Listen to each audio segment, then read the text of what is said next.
And we are back here on Open. Activist groups have organized an event pretending to call attention on policies that might have affected Puerto Ricans in the island after the devastating effects of Hurricane Maria. Now, telling us more about this, we welcome now award-winning author and activist Julio Pabon, who shares with us. And we'll get to the good stuff real later on, but how's it going? I'm doing very well. Very active, very involved. I thought that after my political campaign that I wasn't going to get involved in anything again. I just want to chill.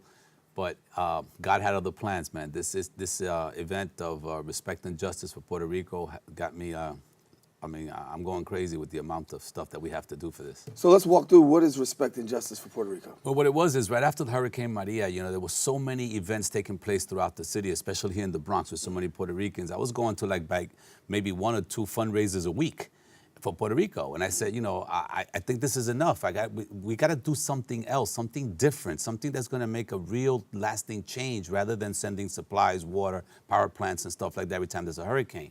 So I called for a meeting, 3-4 people, retired individuals. In fact, now they call themselves the Red Squad, retired and extremely dangerous.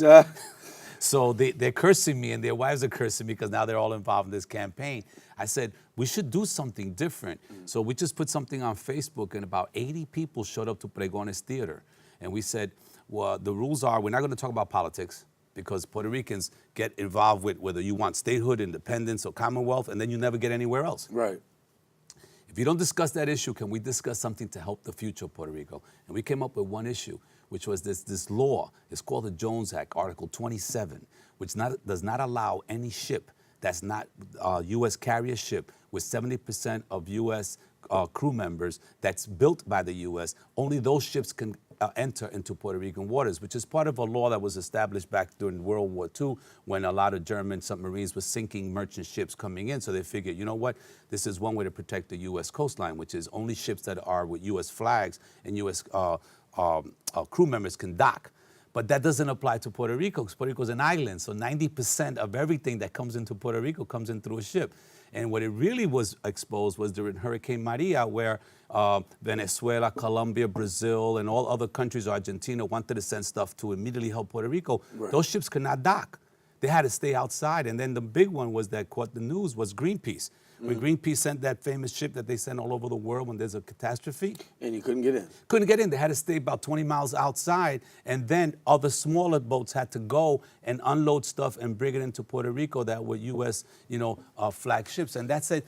That law affects us in such a way that everything that you buy in Puerto Rico, from this iPhone to that pen to that tie to this jacket, costs 25% more on an island that's poorer than Mississippi.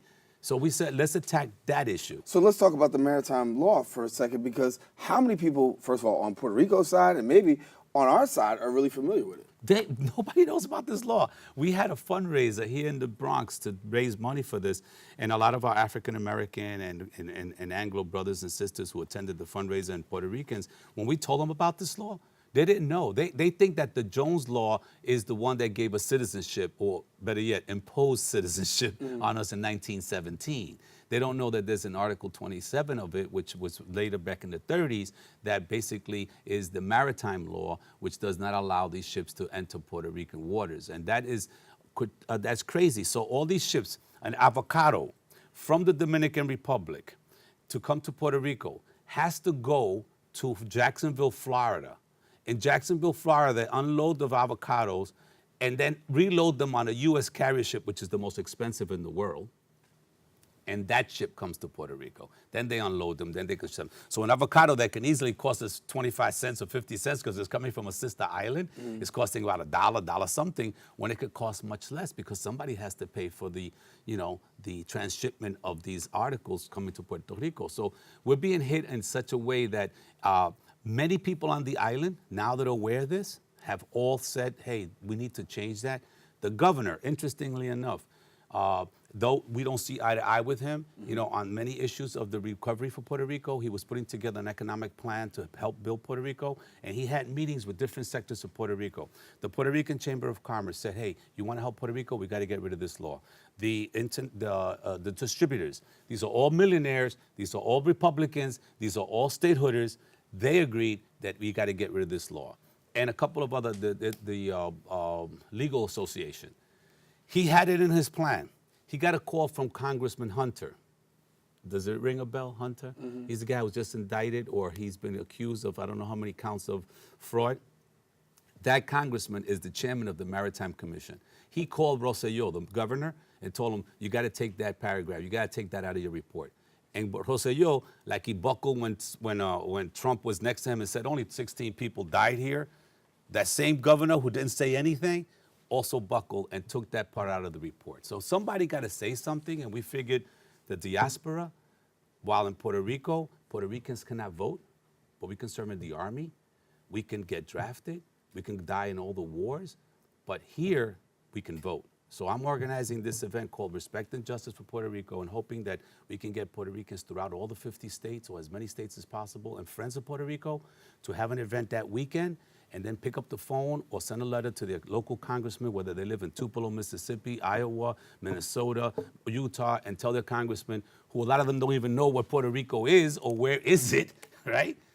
That, hey, you need to put attention on this law. Let's give the when and where for people who want to come and attend. Yes. Yes. Tell us when and where. Well, the biggest events are, we're hoping that if you have any friends out there throughout the United States, man, tell them about this issue. Tell them that they can go to our Facebook page, Respect and Justice for Puerto Rico. All the information is there. All we want is people around the country to have an event on the weekend of October 26th, 27th, and 28th. Why that weekend? Because it's 2 weeks prior to the general election. And we focus 3 major events. You know where? Not in New York, where the diaspora is always known as. Puerto Rican diaspora is New York, Puerto Rican diaspora in Chicago. No, we're going to Florida. Why Florida? Because 150,000 Puerto Ricans have moved into Florida, and we can move that state from a red state to a blue state if we go there and organize. You started this segment off talking about you weren't political. Okay. All right. Before we get out of here, let me say congratulations. Your book, Knockout, Fidel Castro Visits the South Bronx, it won a couple of recent awards. Tell us real quick before we get out of here. Yeah, it was crazy. We were nominated for a Montaigne Award, which is a very prestigious, Anglo award, worldwide known. It was mentioned there. I didn't win an award there, but it was mentioned. The mere fact that it was mentioned was great. But then I also got mentioned, and I got nominated for the International Latino Book Awards, which is the most prestigious awards given to the Latino authors around the world. So we went to Los Angeles. We won second place for nonfiction, and we won second place for best political / current events book. Congratulations. My brother Thank Julio you. Pabon. Thank you. Welcome back, and glad to have you. We'll have to play this basketball game again. Oh, yes. Well, we got to take that trophy away from you guys. Right now, Bronxnet holds the trophy, and we continue to hold the trophy. We have this event every summer, and we won the last time, and so winner gets the last word. We're done. Talk to you later. Drop the mic. He did it. Drop the mic. There you go. Julio Pabon, our guest here on Open. Listen, stay with us. We got more show coming on right back after this. Thank you. Hey, man.